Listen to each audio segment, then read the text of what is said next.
The content herein is for informational purposes only, not intended as medical advice, diagnosis, or treatment, and is not to be substituted for direct advice from your doctor. Today's LymphCast program is proudly sponsored by Vita Support MD, the makers of Vein Formula 1000 and Lymphatic Formula 1000. These MPFF-based nutraceuticals are backed by science and recommended by doctors specializing in venous and lymphatic disorders. Visit vitasupportmd.com to learn more.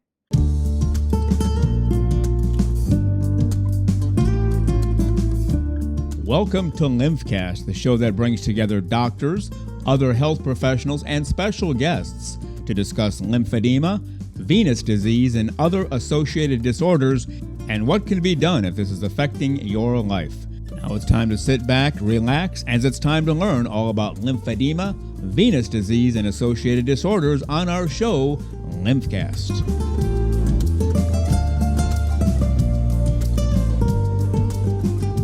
Welcome to LymphCast, episode number 7. Glad you're with us today. Let's meet our panel and get to it right away. From the great state of Arizona, Dr. Monika Gloviczki. Welcome, Dr. Gloviczki. How are you today? Good. Thank you very much. Nice to be with you today. Yeah, good to have you back with us. From Minnesota, Dr. Mark Melin. Greetings, Dr. Melin. How are you today, sir? Good to see you, Paul. Thanks for hosting again today. Appreciate it. You bet. Glad you're with us. And from New Jersey, a physician surgeon, the creator of this show, also the creator of Vita Support MD and Lymphatic Formula 1000, Dr. John A. Chuback. Greetings, Dr. Chuback. How are you today, sir? Greetings, Paul. Good to see you again. I'm excited about today's program. We have a special guest, Dr. Vahe Fahradyan. He is the guest of Mark Melin, and will be coming to us, I believe, from Rochester, Minnesota, if I'm not mistaken. So, Mark, since Dr. Fahradyan is your guest and your connection, why don't you tell us a little bit more about him, please? Well, and I would tell you, we're all privileged to have you participate in this interview today. And he's guest of us all, of course. I mean, we all have connections to Rochester, of course, Monika, Peter, etc. So I had reached out to Tom Rook, who we all certainly appreciate, a few months ago, and said, Tom, where are we at in Rochester with lymphatic reconstructionists? And he says, well, wouldn't you know it, we've hired somebody. And we've got a number of patients in clinic that we're in such dire need of a skill set like this. And this gentleman was so kind to help facilitate us getting a number of patients set up for evaluations. And so for a great resource for the state of Minnesota, plus I would say regionally, this is a great new endeavor. So with that, if you can just introduce yourself, tell us about your background and how you arrived to end up at Mayo Clinic in Rochester. Hi, everybody. Thanks for the invitation. It's a really pleasure to be here on a great panel. So yes, I joined the Mayo Clinic actually last year after finishing my fellowship at Cleveland Clinic.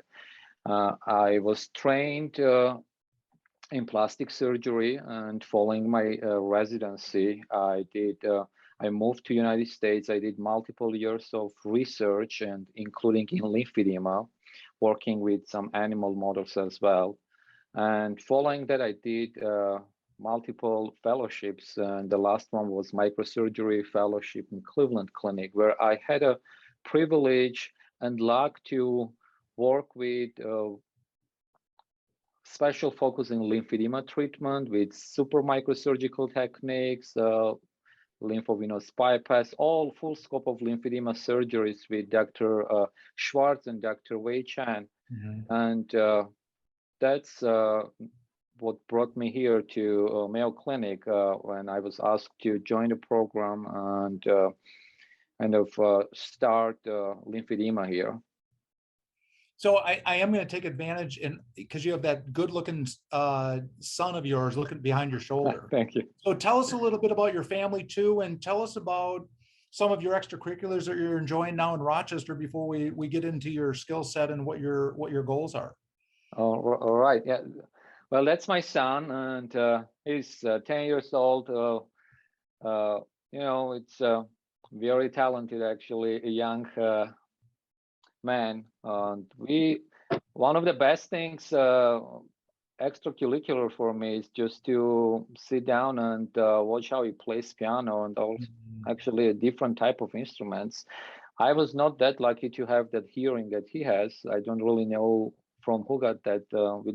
We don't have anybody in the family who plays any instruments, but he has what we call perfect pitch. So the best time during the day is just like spending time with him outside. Sometimes we go for biking along the river. We have very nice biking trails in Rochester. We have our beloved spot. We always go there and then go next to the river, spend some time. And my wife, she's a physician as well. She's an ENT, graduated. Now she's doing a fellowship in Iowa University. So I assume like in a lot of young physician families, there is sometimes challenges. She just drives back and forth every weekend. So, but everything is good. Well, it's all about love, respect, and support, right? And that's what makes a successful family. Exactly. So tell us about the program at Mayo and what you're developing and what your goals, passions, and visions are for the next 1 to 5 years. So I think Mayo Clinic is such a wonderful place to be, and there is so much collaborative environment to develop very good, comprehensive, what I would say, program. So when I joined the program, we already had lymphedema clinic that is led by our PMR physicians, and we have lymphedema therapists. And one of my senior partners here, Dr. Biltran, also does lymphedema among breast reconstruction things. But we didn't have this big connection between all the departments. So that's what my passion is. I think lymphedema patients who suffer with lymphedema, they require multidisciplinary approach. And that's what we have been working on, like evaluating the patients from our standpoint, referring them to vascular clinic if necessary, and referring them to lymphedema clinic. So this, I think, saves both time. So we don't do redundancy. We don't offer the same imagings or other exams that's needed again and again. Rather, we approach especially difficult patients comprehensively, and then we discuss and decide what's the best approach for each patient. So as you're doing, obviously many of the patients that end up at Mayo have gone through extensive previous evaluations, but oftentimes the evaluations still continue to fall short in terms of true diagnostics.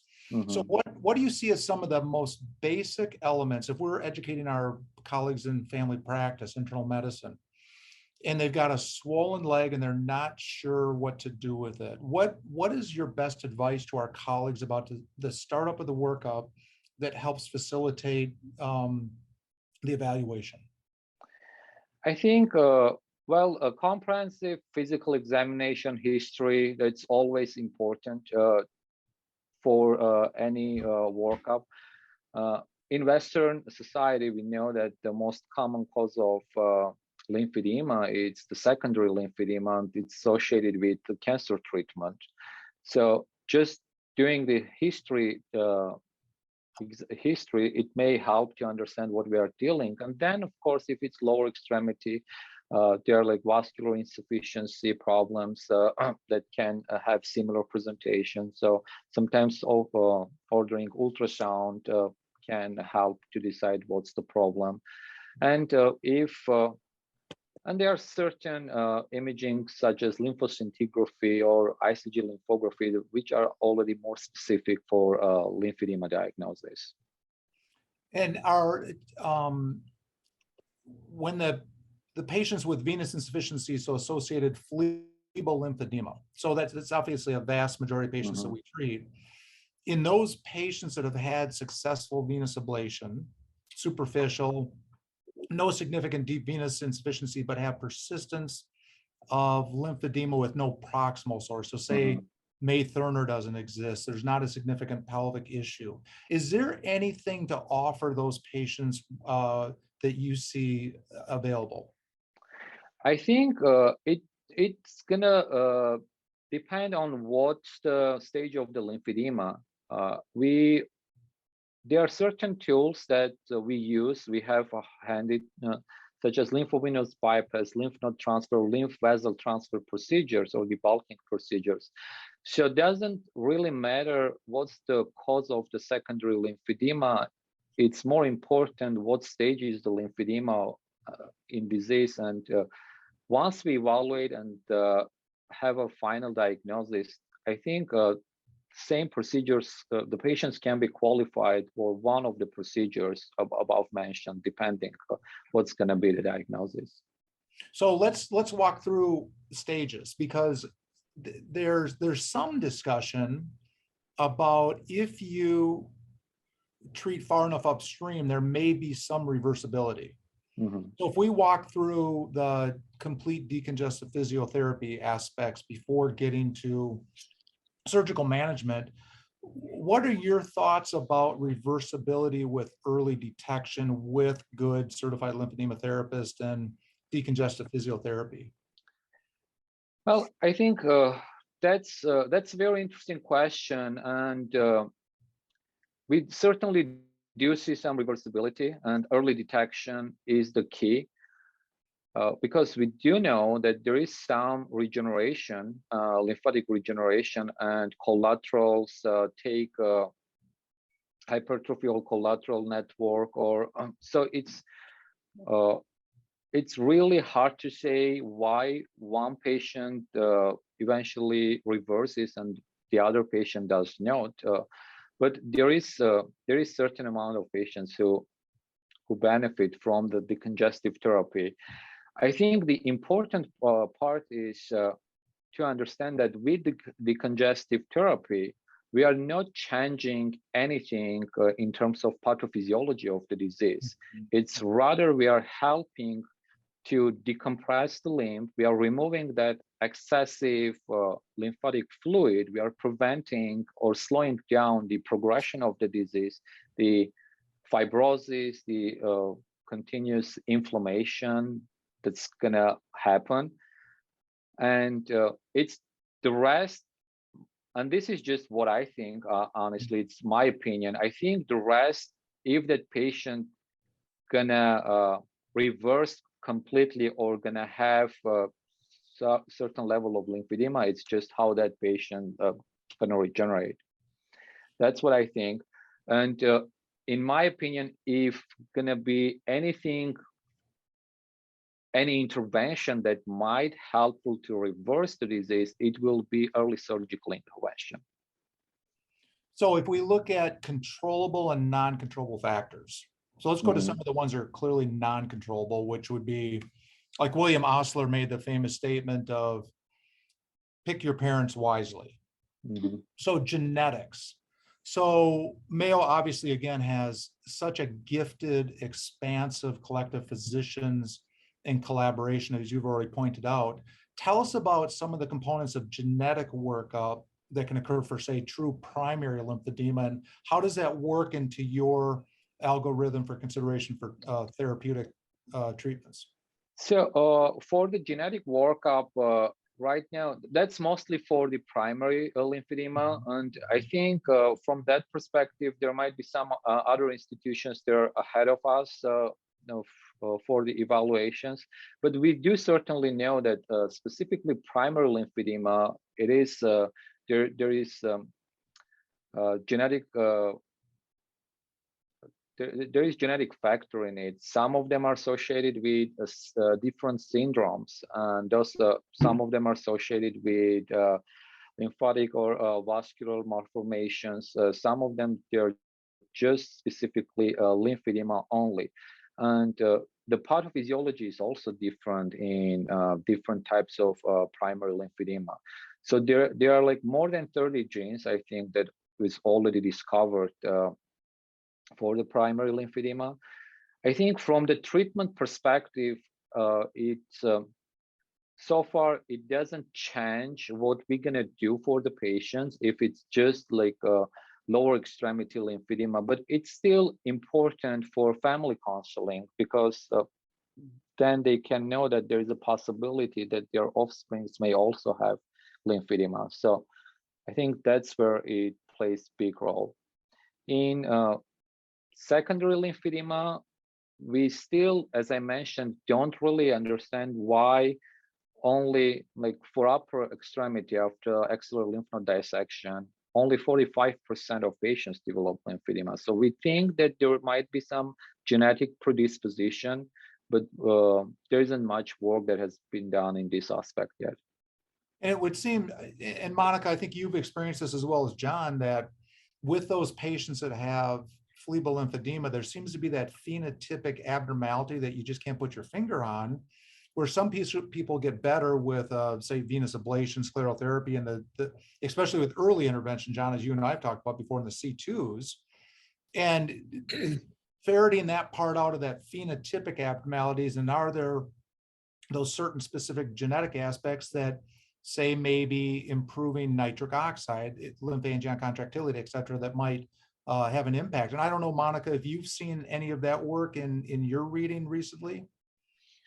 Certainly, once again, I think the early detection is the key, because certainly you can, on the physical examination, you see the difference between the venous edema without this characteristic lymphedema component.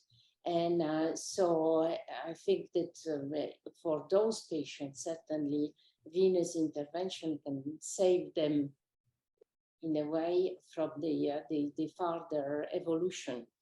But what I think, generally speaking, that's truly the issue of the diagnosis, because simply once diagnosed with so-called venous edema, with the coexistent venous disease, probably most of the patient will not have any other exploration or indication for the congestive therapy and so on.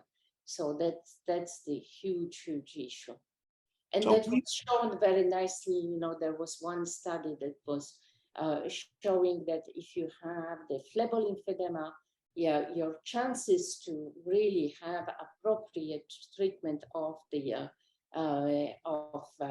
this kind of phlebolymphodema are close to none, because simply the people will consider this these are veins problem. So you both have mentioned early detection, and isn't that truly where we struggle? And so what are the metrics? What are the markers? What are maybe the devices that are on the cutting edge to help with early detection? Well, I think the most importantly is patient education and also physician education. That's the most important factor, because what we learned that, again, after axillary node dissection or radiation or groin node dissections, the lymphatic injury may progress sometimes without any clinical signs. And you can see these patients who have a long history of these surgeries, and then they may show up in after 5 years, or that's what their history. They would say, oh, like, then, you know, one day I cut my finger accidentally, and then lymphedema happened. And that's what they think. Or I had an insect bite, and then lymphedema happened. And the key is, it was not the insect bite.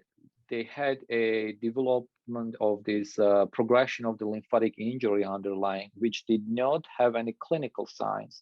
And then all of a sudden it showed. In some patients, the swelling may happen right after the surgery within 1 month or 2 months. For some of the patients, it does not. So I think imaging, this is where the imaging comes. So the monitoring for the patients, I think this is the key. Like, we monitor for cancer, like we do mammogram for women, right, for the cancer. I think the sensitivity of ICG lymphography, even though it's not 100%, but it is very high.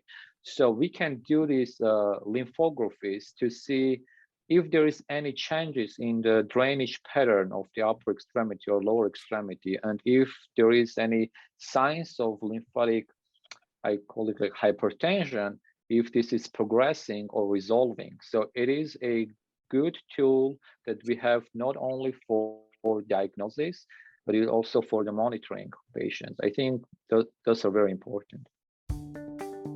Vein Formula 1000 and Lymphatic Formula 1000 from Vita Support MD are backed by science and sold in doctors' offices.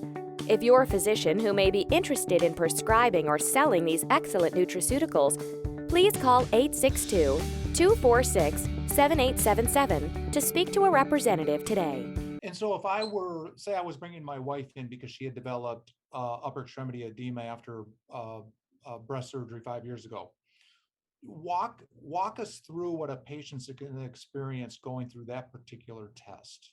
Because I think a lot of primary care doctors don't even understand what the test involves and don't even know to order something of that quality. So if I see the patient, as I mentioned, it's a collaborative. Most of the time, my patients would have seen already our lymphedema clinic folks. And if they don't, they call to our department to get an appointment. Most of the times I refer first to them because they will undergo extensive testing and volumetric measurements, circumferential measurements, bioimpedances measurement already in the lymphedema clinic. Once the patient is in my office, again, after physical exam, and because that's also very important to understand during the physical exam, what stage is the patient? Is it a fluid predominant disease or it's a already solid predominant disease? We will talk also about the imagings and ICG imaging, which is indocyanine green lymphography. It's a imaging modality when we inject dye, indocyanine green, and we use a near-infrared scanner laser to scan the patients. Typically, it's 2 appointments, so it will be morning and afternoon appointment. And when we inject the dye, it's usually intradermal injections, very small amount, and not really painful. And then instantly it gets picked up by lymphatic system. And then we can follow up, we can follow this, how the dye, the fluorescent dye goes along the lymphatics. Is it going through the collectors or it's gonna start to backflow through the pre-collectors or like even a more superficial like capillary system? Vahe, Yes. let me ask a question out of my own ignorance. This injection is given where, near the web space in the hand, for example? Yes, so it is not standardized, but most commonly it will be given at least, typically it will be 3 or 4 injections. So it will be in a web spaces, sometimes also around the wrist, 1 more injection. And then in the morning, sometimes we do some gentle massaging just to help the dye to get picked up by capillary system, and then we just scan. And this ICG, when you say small volume, are you talking about it is 1/10 of 1 cc or less? Yes, like each injection will be 0.1 milliliter injection. Okay. And this I'm sorry, the ICG is a pigmented, this is a pigmented tracer? It's a fluorescent dye, iodine based. So that's why near infrared camera picks it up, and then we are able to see it. And I think it has its own limitations also, but currently it is the best thing that we have. Now, is it different than traditional lymphoscintigraphy that we are familiar with in the past? The difference is that it has a higher resolution. So compared to lymphoscintigraphy, we are not able to evaluate the lymph nodes. with ICG lymphography and deeper lymphatics. I think the limitation of this modality is that the penetration depth of the near infrared light is less than 2 centimeters. So somebody who has a thicker subcutaneous tissue, we're going to have a difficulty of evaluating deeper lymphatics, but it has a higher resolution. So when we do the lymphoscintigraphy, we can't actually see the lymph vessels, but with this, we are able to see lymphatic vessels, and this also helps us to make a judgment about if the patient is a proper candidate for lymphovenous bypass surgery, or we should consider lymph node transfer or lymph vessel transfer surgery. It also helps us to predict what's going to be have also good discussion with the patients about the expectations from surgery, because somebody who has what we call linear pattern, where we are able to see the lymphatic vessels, and also we can actually appreciate the normal function of the lymphatic vessels, the pumping ability. We can see the waves of this dye moving along the lymphatic channel.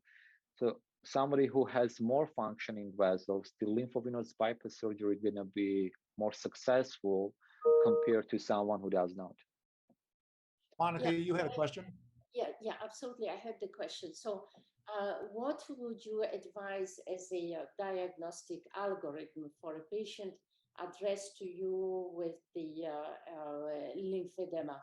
Would you recommend to have like the routinely the ICG lymphography and the lymphoscintigraphy, or you would be more selective for those tests? I think if there is a patient who comes to me with questionable lymphedema, especially lower extremity lymphedema vs lipedema, I may just get a lymphoscintigraphy. But in general, I think for above mentioned reasons, higher sensitivity, I prefer ICG lymphography.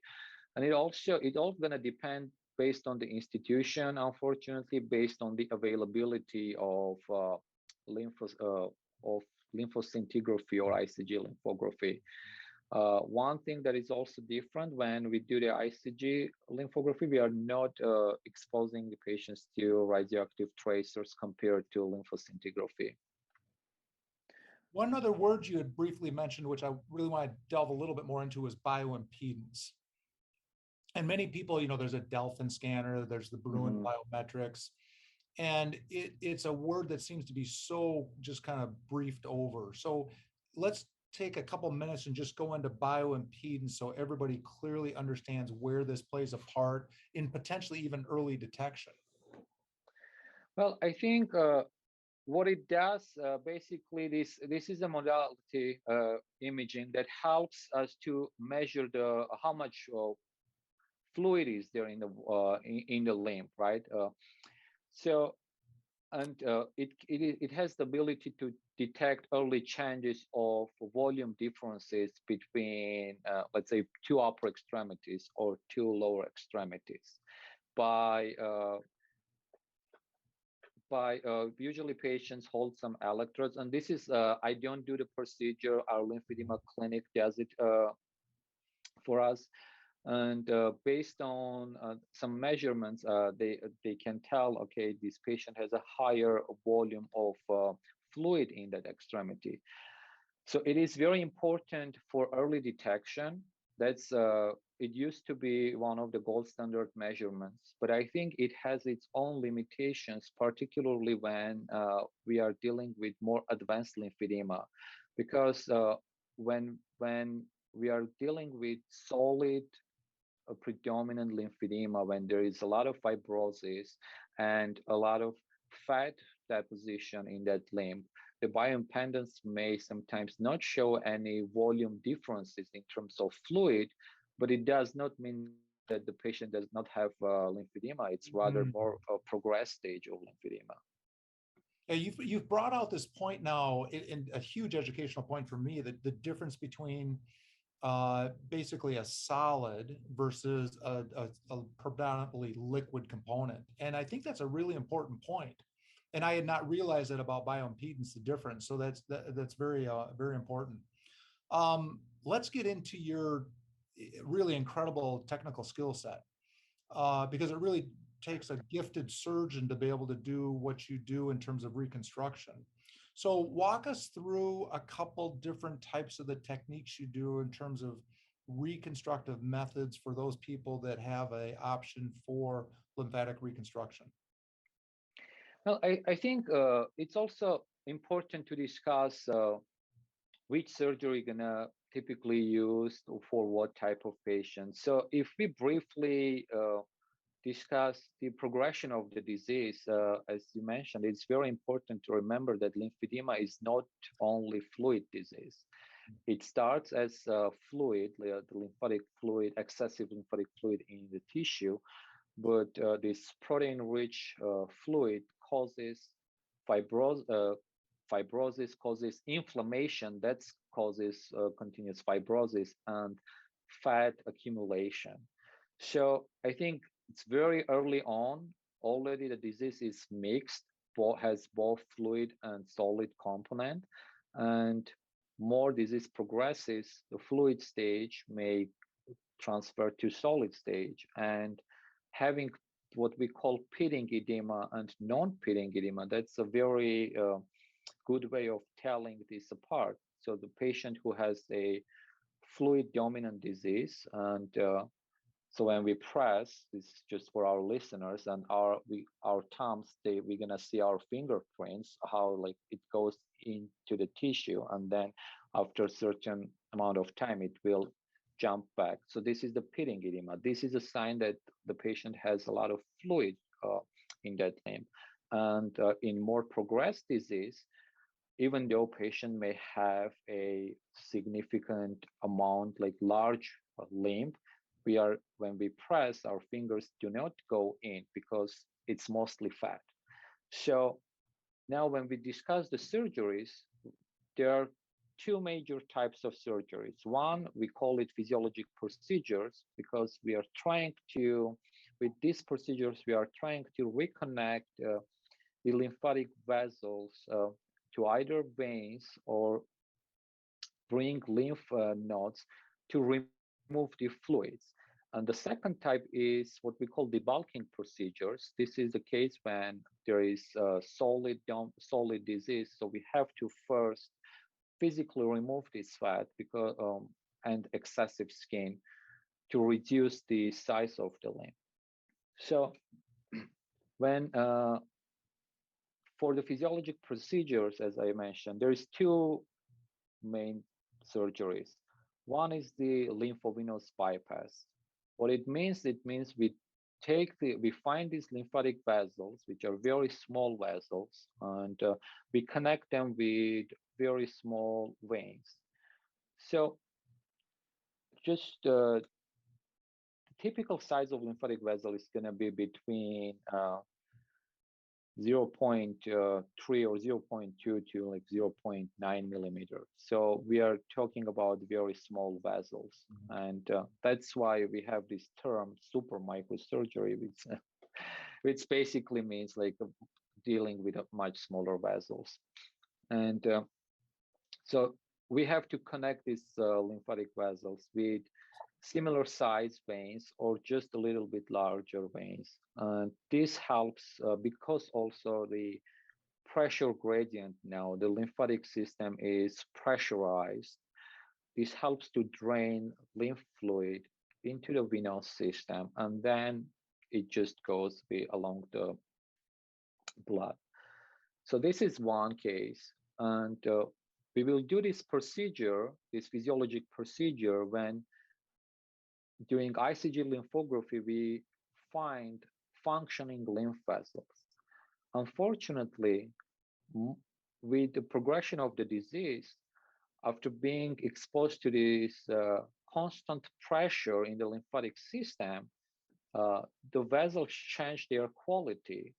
They lose their lumen, they become what we call sclerotic or contracted and sclerotic because of hyperplasia of these smooth muscle cells. They are trying to push the lymph against the high pressure, and then this is what happens. So eventually they die, they lose their lumen. So when we connect, when we are doing the lymphovenous bypass, if we connect contracted or sclerotic lymph vessel with a vein, it's not going to be much helpful because it's not going to bring lymph fluid. If we connect what we call ectatic lymph vessel, which means a lymphatic vessel which is still functioning, it is dilated because it's facing a congestion more proximally, and we connect this vessel with a vein, the result's going to be more successful because it is carrying a lot of lymphatic fluid. It's going to get decongested, so the outcome will be better. In the cases where we don't have any functioning lymphatic vessels, and we think that most of the drainage is happening through this dermal network, this is the cases when we consider doing lymph node transfer or lymph vessel transfer procedures. So in this case, we will go and we will take lymph nodes from other parts of the body, and then we will bring and we will connect it to affected part of the body.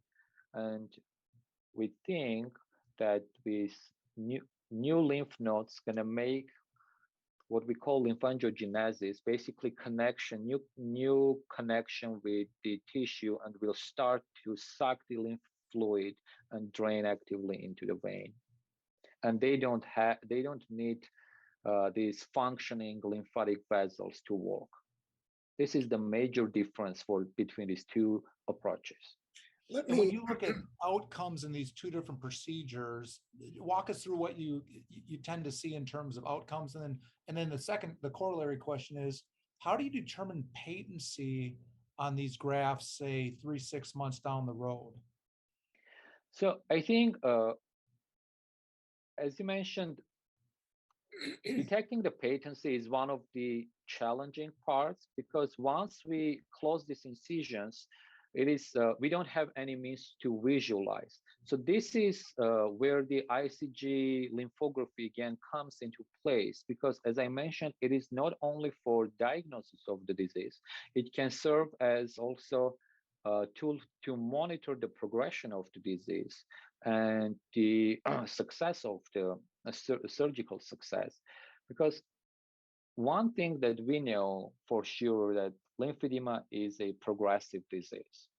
So when we see signs of what we call dermal backflow patterns on the ICG, we know that the disease is going to progress, and in a year or in a 2 year, it's going to be even worse.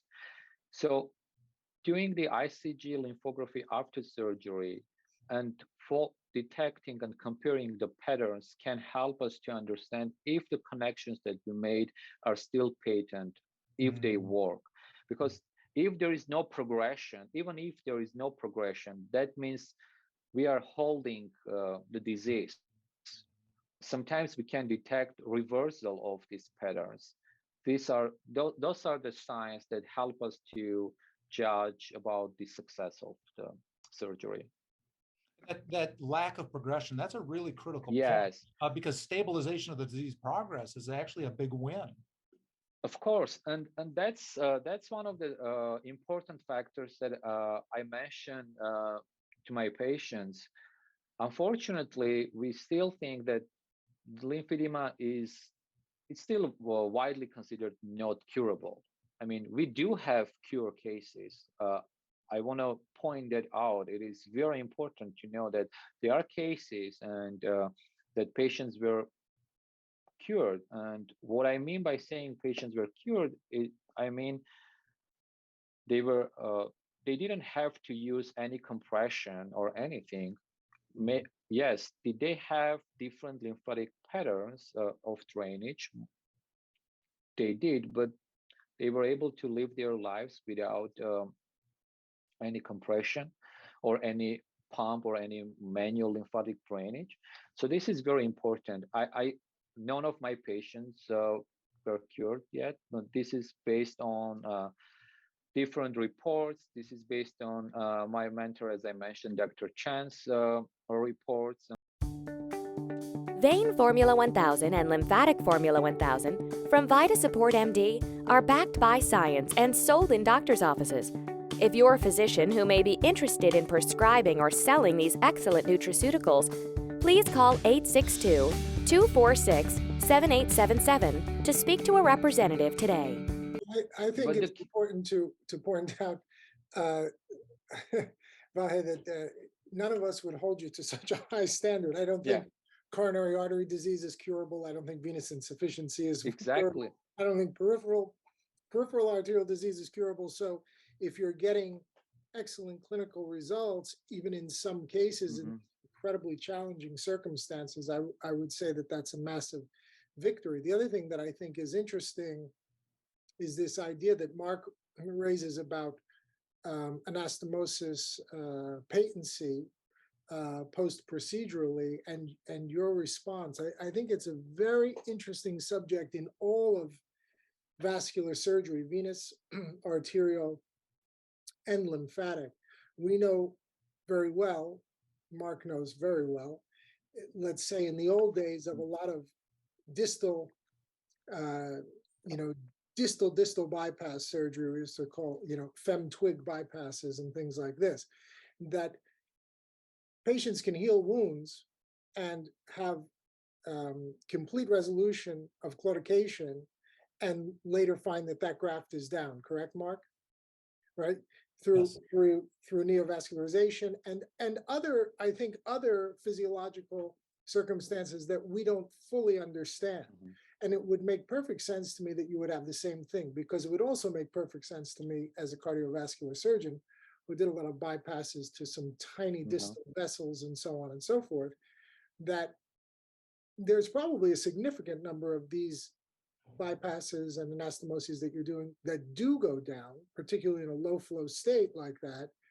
But that's probably not essential in all patients to create a good clinical outcome, as long as you have that period of patency where something happens in that physiologic flow dynamic balance that can be long-standing even after those grafts have gone down. And I've seen that even in venous insufficiency, in closure procedures, which we have a very small number of recanalizations, as you know, for thermal, especially for thermal closure procedures. But I've seen people have tremendously reduced swelling and absence of symptomatology, and then bring them back a year later. And in some of those patients, they've had recanalization. Some of those people don't have the same degree or any demonstrable reflux after recanalization, but the hemodynamics and the balance of these systems, arterial, venous, and lymphedema, lymphatic, working together is extremely, extremely interesting, I think, and obviously not fully understood by anybody yet. But I think what you're doing is remarkable. I want to just ask one technical question before we proceed. For those of us who've done microvascular anastomosis and so forth, but certainly not on this scale of 0.2, 0.3 millimeters, describe for us what instrumentation you're using, what sutures, what technique. How would that look if I had to imagine it in my mind? Yeah, well, I agree with you that certain amounts of this anastomosis most likely fail. But when we do the surgery, and there are certain tips, I would say, that we pay attention, like technical aspects of the vessel-to-vessel connection, that we pay attention to make sure that they're gonna work. And one of the things is, as we discussed previously, the size of the vessels, that when we when we have this small vein, we connect it with similar size or a little bit larger lymphatic, we connect with similar size of vein, because the key factor is the blood, if you're going to have blood reflux in that anastomosis or not. So if I connect a lymphatic vessel with much larger vein that has a high blood flow, and this blood gonna, instead of lymph flow going into the vein, the blood gonna come back into the anastomosis. Most likely, it's gonna clot eventually, and then that connection will fail.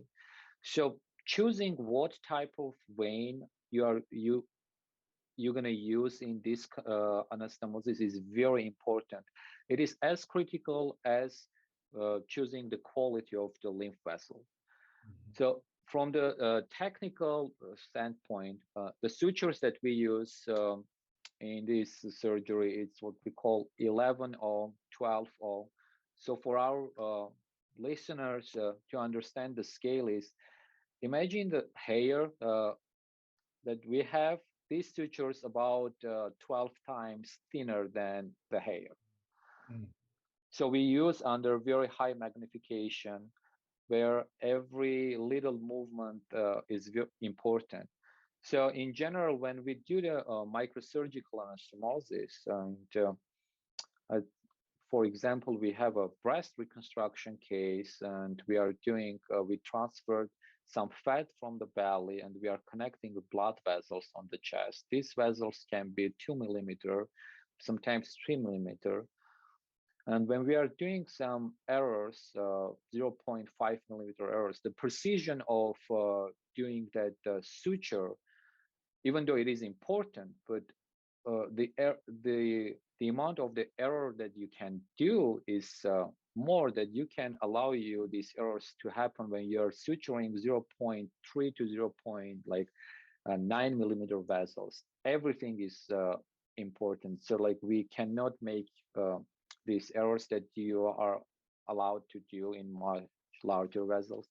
So we have a special instruments that are very, very fine, and I use these instruments. They have like 0.1 to 0.05 millimeter tips. I use these instruments only when I do the suturing part.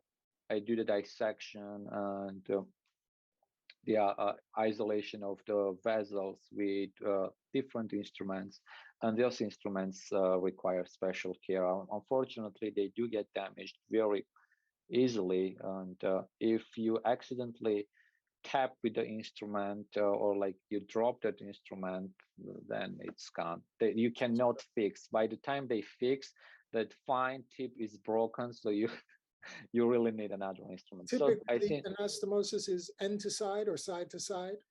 So based on size of the vessel and blood flow in the vein, we can do end to side, we can do end to end. We can, if I have multiple lymphatic vessels available and I have significantly large vein, but I still think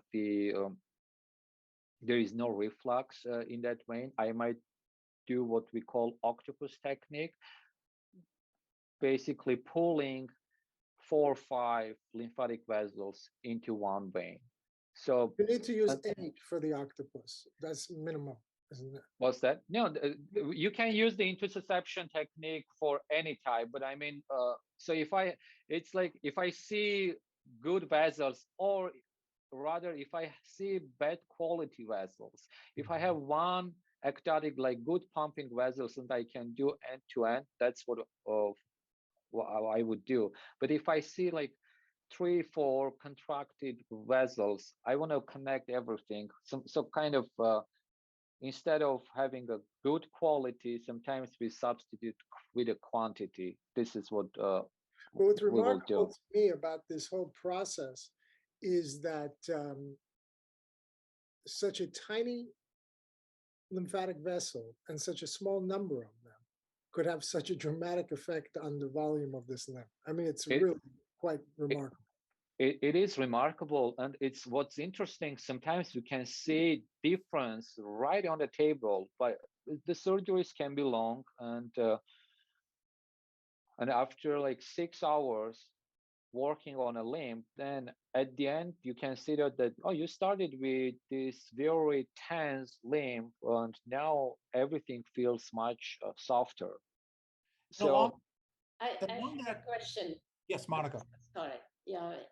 So we were talking about all the issue of curability and the fact that, in fact, majority of these patients, even when you have the indication for the procedure, and the procedure can be helpful, but most of them actually require the medical treatment despite the procedure. And well, I wanted to ask you what is your recommendation and what is your experience, and especially, do you have any experience with the drug or nutritional supplement treatment? so the being compliant for conservative management, as we call it, is very important. If I have a patient and I see they don't do any compression, sometimes because of the limitations and availability of lymphedema therapists, some patients are not able to do complete decongestive therapy. But if they don't even wear their compression stockings, and they just want me to do the surgery and magically solve all the issues, I would I would not do the surgery. And part of the discussion with patients is that instead of thinking that one is superior to another, it's rather than both surgery and conservative management are important. They complement each other. They work together better than alone. Because when we connect these lymph vessels with the veins, we do know that with the compression, lymphatic fluid flows better, and also the venous return is also better. So it's kind of, we help now, instead of going through that slow flow, the capillary network, now the lymph collector can drain into the vein. So it will rather augment the effects of compression. So vice versa. It is very important for my patients to be compliant before the surgery and after the surgery as well. We do try after 6 months to see if we have a great results, if we can kind of remove some of the compression and see what are going to be the changes. But in most of the patients, they work together. What I can tell, and this is like very recently, patient, lower extremity lymphedema and very, very tense limb, like the limb is about to explode, right? We did the surgery, and after 1 month follow-up, patient is already back to his normal, regular compression stockings. But patient reports that, oh, my limb feels much lighter, and it feels much softer, and most importantly, I can get my limb down much quicker to its like normal stage with the compression. So when they do the compression, it works. So this is a success for the surgery, because we shorten the time for the patient that he has to spend during the day to manage the symptoms. Right. I'd like to jump in there, but I couldn't agree with you more. I think there's something that we touch on this show time and time again. It's good for our patients who are listening to understand, and our physicians, especially primary care physicians and first line physicians, that internists, et cetera. Multimodality is absolutely essential in many diseases, but certainly in lymphatic disease. And one of the things that you touched on that I think is really fascinating, we talk about lymphoscintigraphy and the various scanning, lymphography with ICG and so on and so forth. I have found over the last 20 years, one of the most sensitive tests is the patient's subjective impression of that limb. And it is really amazing to me how sensitive that sense in the patient is. And then I want to go back to Monika. One of the things that Monika's touching on, we're obviously passionate about it, I think, is the role that micronized purified flavonoid fraction plays in these patients, especially when you talked so beautifully, doctor, about the protein, the pro-inflammatory protein effect of lymphatic fluid on the subcutaneous tissue and the soft tissue space, and how early detection, and I personally believe MPFF plays such an important role in reducing and retarding that inflammatory process when the patient is still in that fluid and non-solid state. And the other thing, I'm going to kind of pitch it back to Monika on this, because one of the other things that's always stood out to me in looking at this literature now for years is that one of the groups that has done best, in my interpretation of the studies and the data, has been upper extremity post breast cancer, post lymphadenectomy patients with MPFF and compression. And the reason I think, and I have a bias, I may be wrong, I'd love to hear what Monika thinks because she was involved in some of this work. I think that women who've had this problem are highly motivated to get rid of a swollen arm and highly motivated to not allow a swollen arm to progress. And I think that it's less a statement about MPFF is more effective in the upper extremity than the lower extremity. It's more of a statement about compliance with the patient taking the MPFF, the patient using their upper extremity compression garment as opposed to lower extremity disease. So Monika, what do you think about that? Well, I think first of all, MPFF, and you have some other components, you know, the other substances that have beneficial effect on lymphatics with the really acceleration of the an improvement of the lymphatic flow. That's for sure. And I have done a lot of really pure research work on this. And actually, you know, I have also another question: what kind of experimental model you used? Because that's fascinating.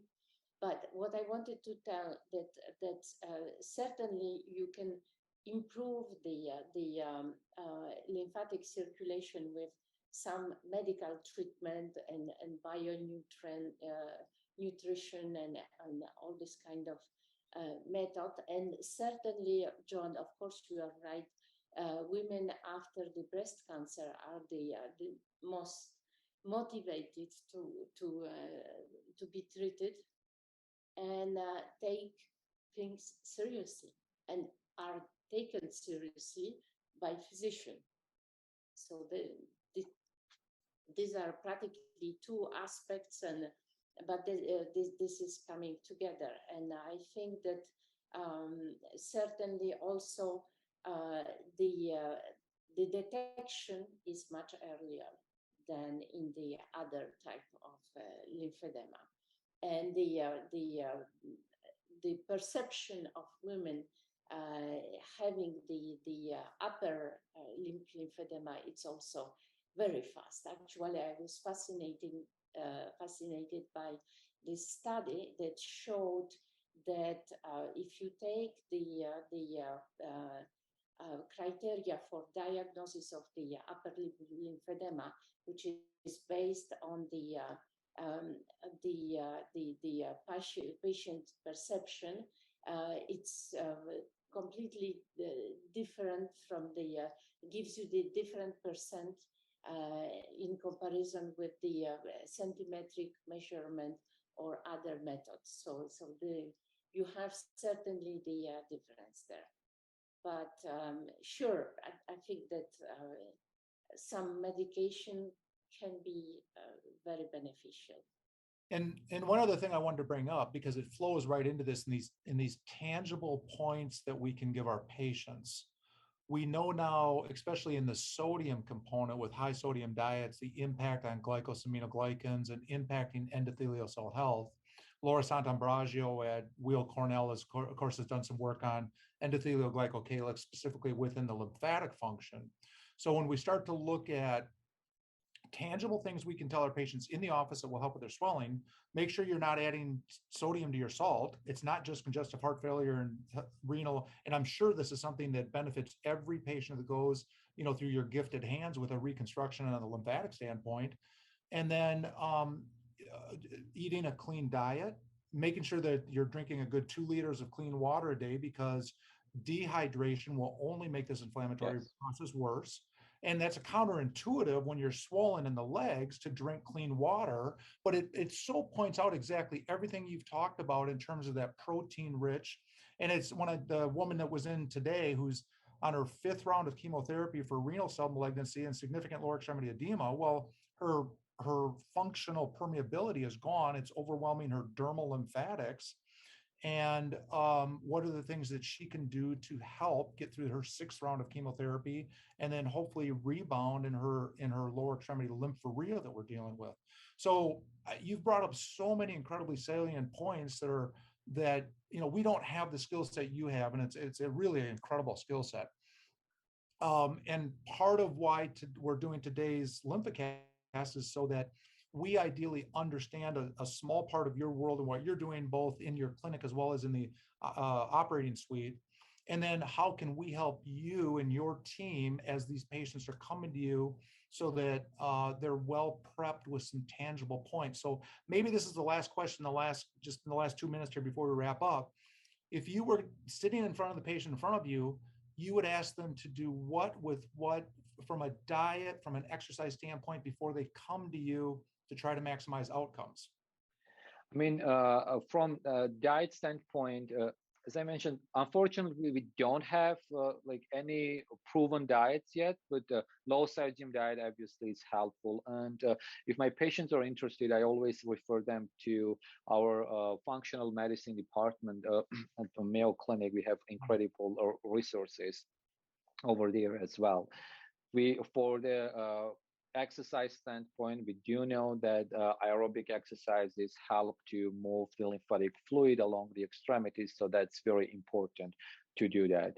And of course, like if they're gonna do any heavy work, they have to wear their compression stockings. If they are getting chance to, if it's a lower extremity lymphedema, elevate the limb while they are sleeping. All these small things, but they are very important. And I know we don't have much time, but there was one point also that I wanted to talk. It was the insurance, and just like to get the out of the world, because for our patients, because I'm sure that like similarly they get rejected lymphedema patients for other things as well as like for the physical therapy or for the coverage. I know that's another big problem, and for the surgeries as well.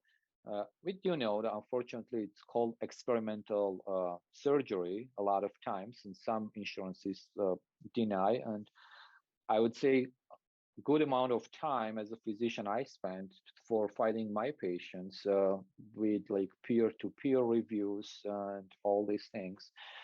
There is it is widely accepted surgery, like among plastic surgery surgeons community. We do know that it is helpful, and it is not experimental. It's not considered to experimental or investigational study at all.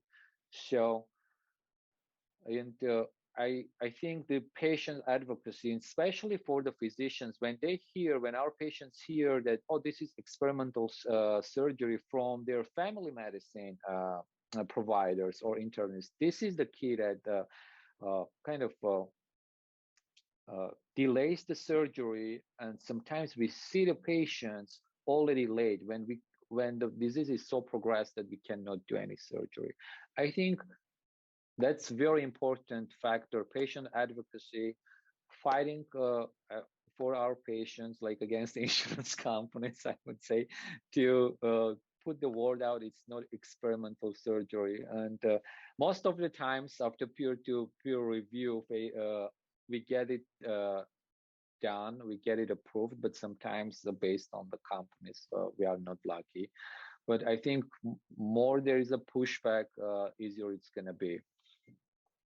You know, I love that he's ended this on advocacy, on advocacy, because really, when we look at the American Venous and Lymphatic Society meeting that's coming up in New Orleans in a couple months, that has been the big theme for this year, is how to advocate for our patients. So thank you for bringing that component up, and also to helping educate our primary care colleagues, as well as our surgical colleagues, that this is not experimental. This is time.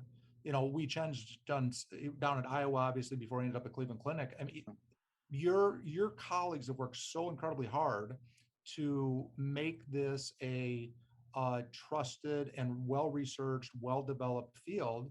And I even look to Monika's husband, Peter, who, think about when Peter was doing his work in the 1970s on lymphatic reconstruction. And he was one of the first in the world to start doing some of this lymphatic reconstruction. Exactly. I think today's discussion was such a great discussion. I learned a lot from you about all the different aspects of new medical treatments for the lymphedema. Thank you for that as well. And just one thing to point out, I mean, as any other area of medicine, we're still going to do a lot of research. We are going to try to do better. We're going to try to find better solutions, better surgeries for these patients. But just to reiterate one more time, it is very well studied. We have textbooks like lymphedema surgery textbook. We have chapters in any major plastic surgery textbook devoted to lymphedema treatment. So it is widely accepted among our community. So we're still going to advocate for our patients and help them as much as possible. Thank you. Paul, with that, we're going to toss it to you so you can wrap us up, please. All right, sir. I don't know how you folks do it, but every single show is like a grand slam home run, Hall of Fame stuff. It is great information for patients and medical people as well. Dr. Monika Gloviczki from Arizona, thank you for everything today. We'll see you next time. Thank you very much for having me. All right, great job. From Minnesota, Dr. Mark Melin, thank you again, sir, for bringing our guest and for all of your contributions today. Oh, privilege. And again, thank you so much for spending time with us this afternoon. I appreciate it. You bet. And Dr. Chuback, before I officially thank you, since you have the best pronunciation skills on the panel today, we've established that. Can you go ahead and properly thank our guest today? I'd like to thank Dr. Vahe Fahradyan for his excellent contribution, and I'm going to vote unanimously on my own that he join us again, because there's so much more that I have to learn. It was a very, very mind-expanding experience for me. There's a lot more to delve into, and I think Dr. Fahradyan needs to have even greater exposure through our program, because what he's doing is so unique and rare. And I would also say the others on the panel sometimes tease me because I trained at the other Rochester. They call it, you know, the fake Rochester. I just call it the other Rochester in Rochester, New York. But when I was training in Rochester, New York, and I was the fellow in cardiac surgery, resident in cardiac surgery, Dr. Sean Lydon was the resident and fellow in vascular surgery. And I believe Dr. Lydon is now the chief of vascular at the Cleveland Clinic. I don't know how much you had an opportunity to work with him directly, because your field is so subspecialized, but I'm sure that he's very, very proud to have a graduate like yourself to come through his department and to represent the Mayo Clinic. Congratulations on a terrific start to what's going to be a very, very bright career. And I especially congratulate you for taking on a field which has so many obstacles, so many barriers, so many hurdles to overcome in order to bring care to a group of patients that I feel are amongst the most neglected patients in all of medicine, a misunderstood field, a misdiagnosed field, a mistreated field, an undertreated field, et cetera. So I really congratulate you as a young surgeon to dedicate your career to such a noble enterprise, because you talk about insurance coverage and so forth, we have enough trouble having insurance companies recognize coronary artery bypass grafting as non-experimental after 50 years. So the kind of work that you're doing, it's a real challenge. It's an uphill climb, but I can often be jaded and I can often be pessimistic with the future of medicine in this country. But when I see young people like yourself pursuing such noble goals, it brings optimism to my heart, is all I can say. So thank you for that. Well, thank you very much for the invitation. It was pleasure to be in this panel. As I mentioned, I learned a lot, and I am looking forward for our future collaboration and learning more. And as you mentioned, it's a privilege to treat these patients and trying to represent them as well. Thank you. All right. As Dr. Chuback said, we'll definitely have you back. And let me go ahead and thank Dr. Chuback, the creator of this show, but also the creator of Vita Support MD and Lymphatic Formula 1000, a physician surgeon from New Jersey, Dr. John A. Chuback. Sir, thank you for everything. Another great show, and we'll see you next time. Thank you all as always. All right, this has been LymphCast, episode number 7. We will see you next time. Have a great day.